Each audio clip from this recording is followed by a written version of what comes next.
ba? Babawi pa natin sina Chatmiki kay Miss Alma.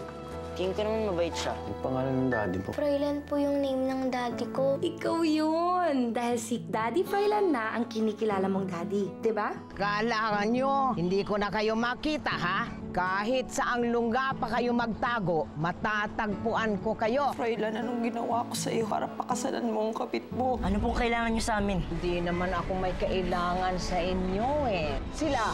Pasok! Kasal pa sa akin si Froilan. Hindi niyo to pwedeng gawin sa akin. Sino kaya yung babae na yun? Pag tumawag si Paring Waldo sa akin na nangangailangan ng organ, ikaw na ang susunod. Hindi na natin kailangan pampasukin yung Tang. Bakit? Mahinang-mahina ang koleksyon natin, ah. Kailangan natin yung bagong racket na yun. Uy, baka mahuli nila tayo. Ano maingay, Faye? Tara na, kailangan natin makalis dito, tara. Saan kayo pupunta? Aray! Saan kayo pupunta? Ha? Saan kayo pupunta? Aray! Kuya! Faye! Balik! Hoy, hoy, hoy! Hindi dyan! Dito nga. Okay. Faye!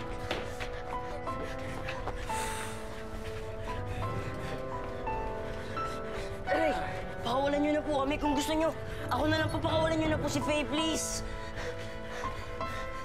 Talagang matigas ang ulo mo. Talagang ginagalit mo ako. Gusto mo turuan kita ng leksyon? Faye! Faye!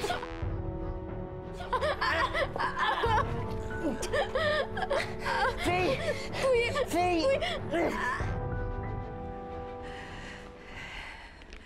Nag-asawa ka na, Froilan. Kaya dapat hindi na kita nakikita. Dapat wala ka na dito sa puso ko. Wala ka na dito sa isip ko.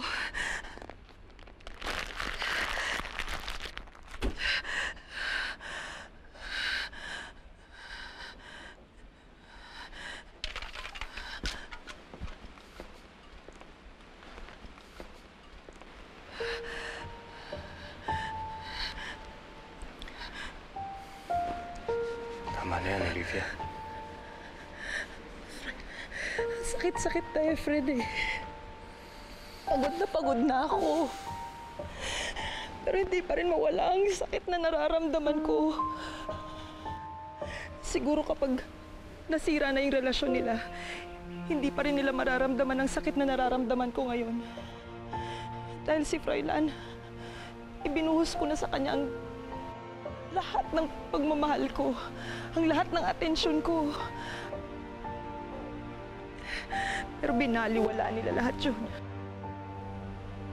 Hindi ko na sila kayang patawarin. Hindi ko na sila kayang patawarin.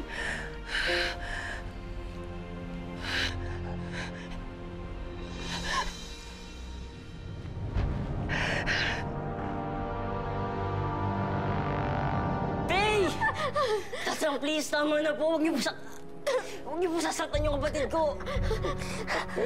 Tang, tama na. Rigor, huwag kang makikialam dito. Kung hindi, ikaw tatamaan sa akin. Gusto mo na leksyon? Ito, leksyon. Faye! Tayo! Faye! Faye! Tama niyo ako.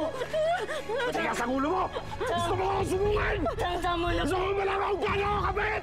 Ako na po saktan niyo. Ako po may kasalanan, please. Pakawalan niyo na po. Hindi na po kami tataas ulit. Hindi na po. Tama na, please. Ito, tandaan mo, Justin!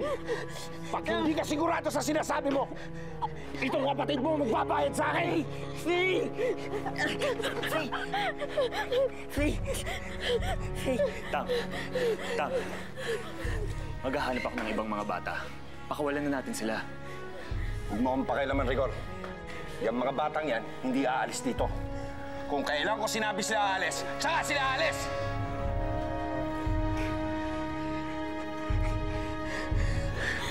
Faye, tama na.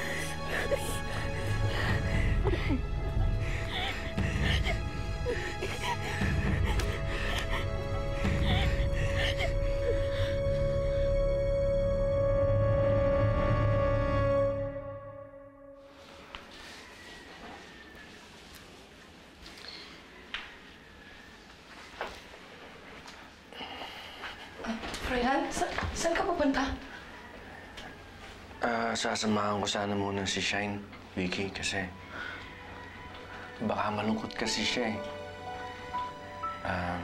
Hindi pa kasi niya nararamdaman na may pamilya na siya. Froilan, kakakasal pa lang natin, si Shine pa rin ang iniisip mo? Ano ka ba naman? Ito yung unang gabi natin bilang mag-asawa. Halika nga dito. Alam mo, ang dami-dami kong pinangarap at inambisyon sa buhay. Pero ikaw ang pinakamagandang nangyari sa akin. Kaya ngayon na mag-asawa na tayo,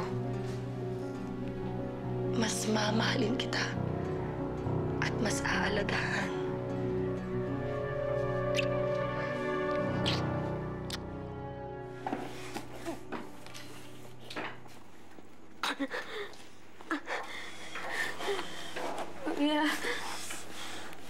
Kuya, please, umalis na tayo dito. Ayoko na dito, Kuya. Paano, Faye? Ikaw lang din yung sasaktan nila eh. Ako okay lang ako nasaktan nila, pero huwag lang ikaw.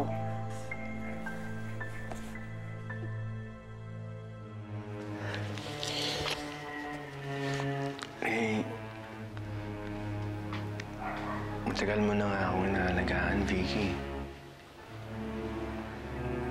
Kaya gusto ko naman ako naman ang mag-alaga sa'yo.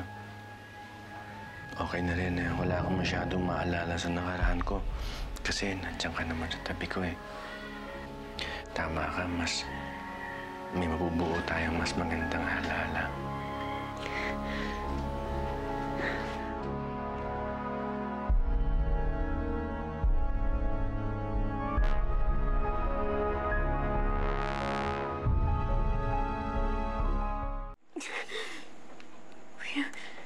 Kuya, mas gugustuhin ko pang tumira sa kalye eh.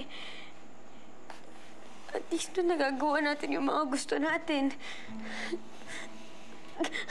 Pag may nang-away sa atin, pwede tayong lumaban.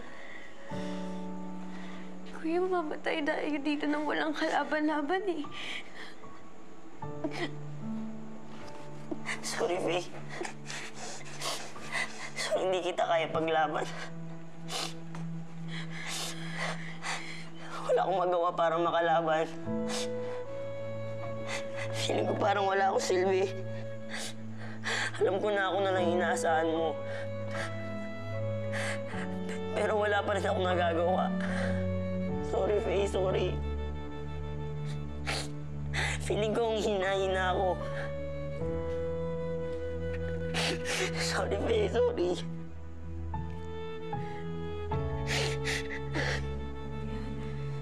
Kuya, tama na. Tama na, Kuya.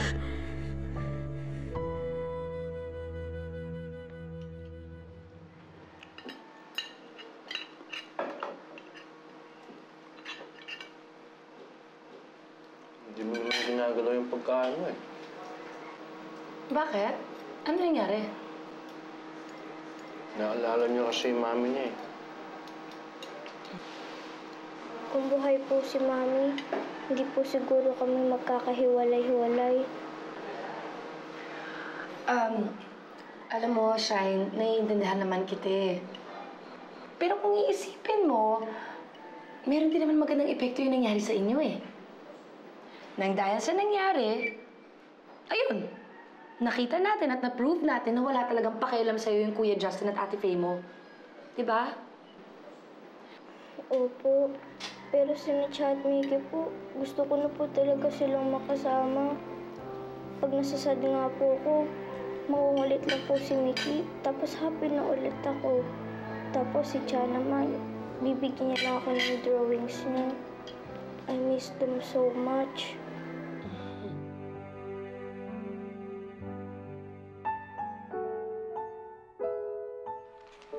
Look, ate, oh. Wow, ang ganda naman ng drawing ni Mickey. Tayo ba yan ni Ate Faye, Kuya Justin, ako, si Ate Shine, tas ikaw? Yes, but they don't visit us anymore. I'm sure na busy lang sila. Kasi nag-iipon sila ng money para sila na yung mag-aalaga sa atin. I wish we will always be together. That's so sweet. Pero huwag ka mag-alala, Shine, kasi pag nagkaroon na kami ng anak ng Daddy Froilan mo, edi magkakaroon ka na rin ng mga kalaro. Di ba? So mag-antay ka lang. Pero sa ngayon, mas mabuti pa, lumabas kaya tayo, Froilan. Mamasyal tayo. Para naman hindi na maisip itong si Shine yung mga kapatid niya. Sige, pero bago yan, dapat mag-smile ka muna para maging masaya naman ang Daddy Froilan. Sige na. Nang malungkot, dito naman ako eh. Mamasyal tayo. Siya, Mickey, merienda. Oh, bubusog na naman kayo niyan eh. Sad na naman kayo? Gusto nyo lumabas tayo? Bibili tayo ng maraming toys? Sige po! Sige, lalabas tayo. O, dali, kain muna kayo. Ano ba? O, mag-drawing ka mang mag-drawing. Tingnan mo nga yan. Oh, I need to drink first. Efren, salamat ha. Sinamahan mo ako sa pagdalaw sa puntod ng mga anak ko. Wala yan, Olivia. Alam ko naman kasi na kailangan mo pang mag-release eh. Pero sana lang, hanggang doon na lang yung pag-iisip mo dun sa walang kwentang taong yun. Alam mo, Olivia, hindi pa naman tapos ang buhay. Pwede ka pa naman magsimula ulit. Efren, may papakiusap sana ako sa'yo. Ano yun? Kung pwede sana, wag mo na sanang pinapaalala sa akin si Froilan. Tsaka kung pwede, wag mo na rin akong dalhin sa mga lugar na magpapaalala lang sa akin sa mga hayop na yon. Makakaasa ka, Olivia.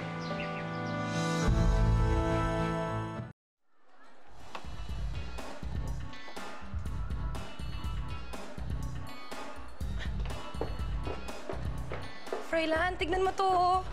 Parang bagay ito sa'yo. Bakit hindi mo isukat? Ha? Oh, dali doon ka sa dressing room. Sukat mo.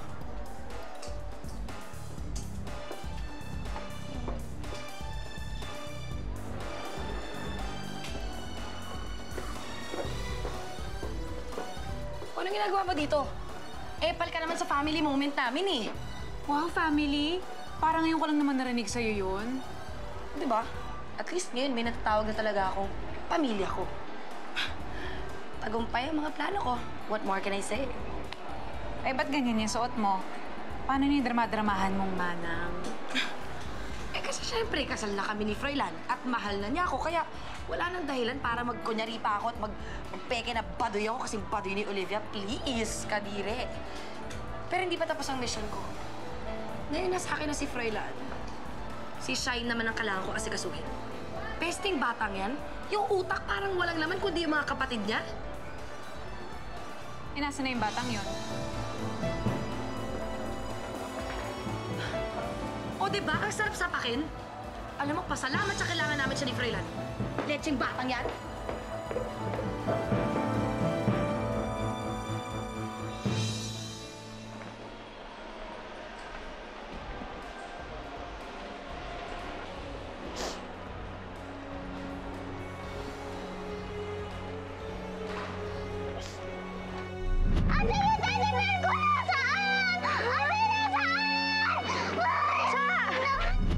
Sana kasama ko rin si Chat Mickey. Ate, look, oh, this look like si Teddy Bear, oh. Tingnan. Oo nga, no. Parang yung sa akin. Boses yun ni Mickey sa kanya. Cha, Mickey, oh, nabayaran ko na yung mga toys niya. Ang dami. Halika na. Isa tayo. Tara. Oh, you hold hands, ha? Baka mawala kayo. Tara. Ikaw, uminom ka ba? Mabulunan ka dyan. Hoy! Akin na to. Ba, kanina ko pa lamon ng lamon, ha? Ang agaw ka pa nang hindi sa'yo. Umalis ka na nga dito! Pakatakaw. Oh, sa inyo na to. Kagabi pa kayo hindi chumichibog, di ba? Salamat, Wing, ha? Galing ka na naman dito, Justin. Kaya dapat, alam mo na hindi pwede dito yung babagal-bagal. Kundi magugutom kayo. Lalo na, yung mga yan, kung kumain parang walang bukas, tignan mo, nag-aagawan pa. Oh, sige na, Faye, kumain ka na. Salamat. Walang mag-aagawan, ha? Oh, tanda. Si Bossing?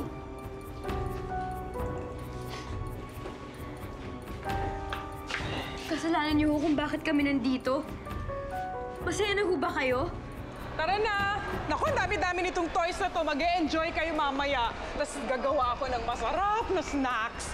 Come on, guys!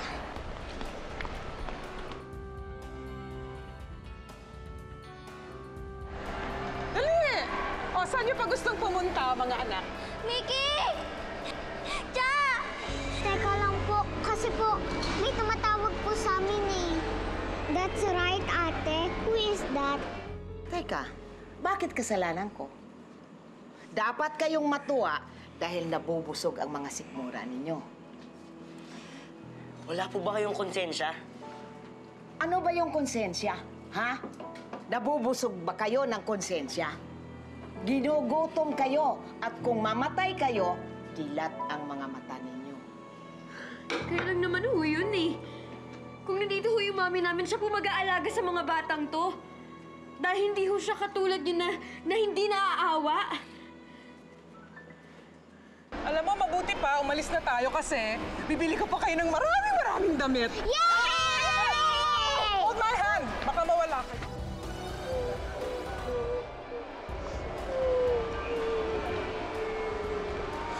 Di ba sinadya at Mickey yun? Mickey! Mickey! Shine! Shine! Tawin niya po!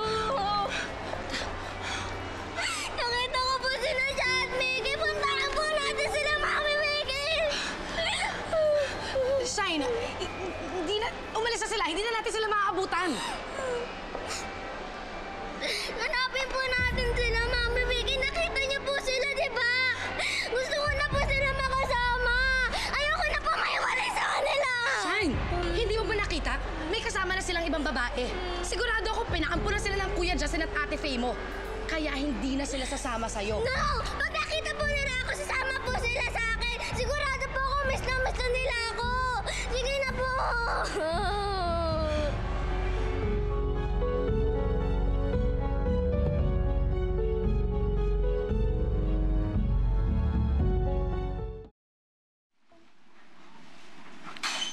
Mga bata, pwede ko ba kayong kausapin?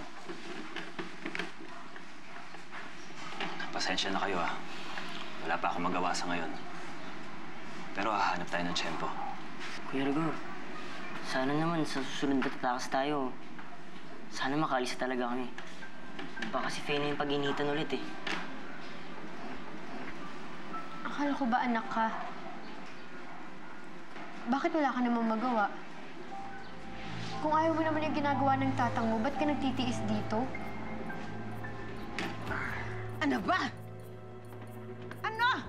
Ay, anak ng may naman. Bitiwan nga ninyo po. Bitiwan ninyo po. Wala akong kasalanan. Kaya lang ako nandito, hinihingi ko ang party ko kay Bossing.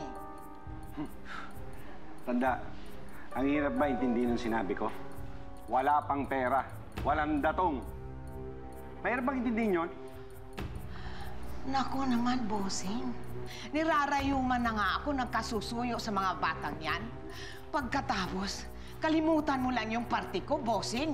Hindi naman ata tama yan eh. Tanda, pag ganitong mainit ang ulo ko, baka patulak kita. Tapong sa labas yan! Efren, huwag mo sanang mamasamain, pero gusto ko sanang magtrabaho kahit sa isa sa mga negosyo mo. Sure, wala namang problema doon. Pag-usapan natin. Pero sa ngayon, huwag ka na muna mag-isip ng mga bagay na makakasakit sa'yo. Sige. Ay na.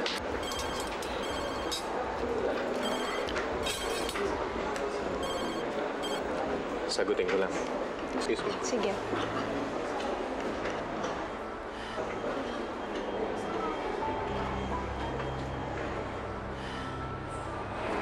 Froilan? Bakit ka pa nagpakita sa akin? Oo, sige. Tuloy mo lang yung pag-iimbestiga mo. Gusto kong malaman lahat ng mga detalye. Gusto ko rin sanang malaman kung naisip man lang ba niyang ipahanap yung asawa niya. Sige, saka na lang tayo mag-usap ulit.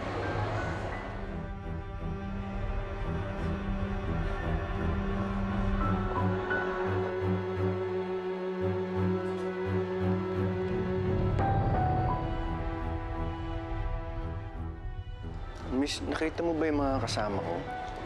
Hindi po, sir.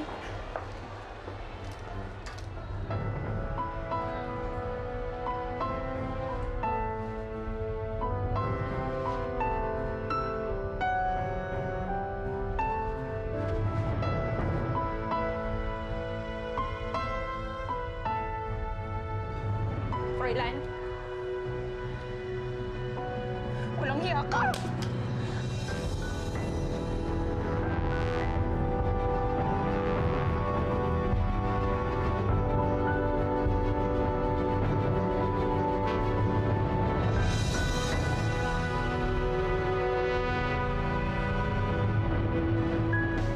Efren, bakit ganun? Hindi ko makalimutan yung huling pagkikita namin ni Froilan. Pilit ko siyang kinakalimutan pero lagi naman kami pinagtatagpo. Bakit parang tuliro ka ata? May lumapit kasi sa akin babae. Bigla na lang ako sinimutan. Ay, naku, no! Ang dami kayo nagkalat ng mga malalandi ngayon. At kung sino pa itong mga kasal na, yun pa yung mga nilalandi, mga haliparot na yun. Bakit hindi mo ako subukan tanggapin sa buhay? Tapos kakalimos, bossing. May naisip akong paraan. Gusto mo ma-level up? Dali niyo to sa taas. Ay, natatakot ako. Hindi ako papayag na gawin ni Lisette niyan.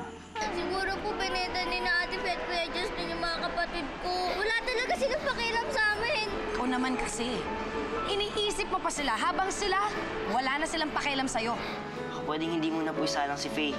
Lahat ng bata dito, kailangan kumayod. Kung ayaw nyo, patay kayo sa akin! Subukan mong tumakas uli, igagaya ko kay tanda to.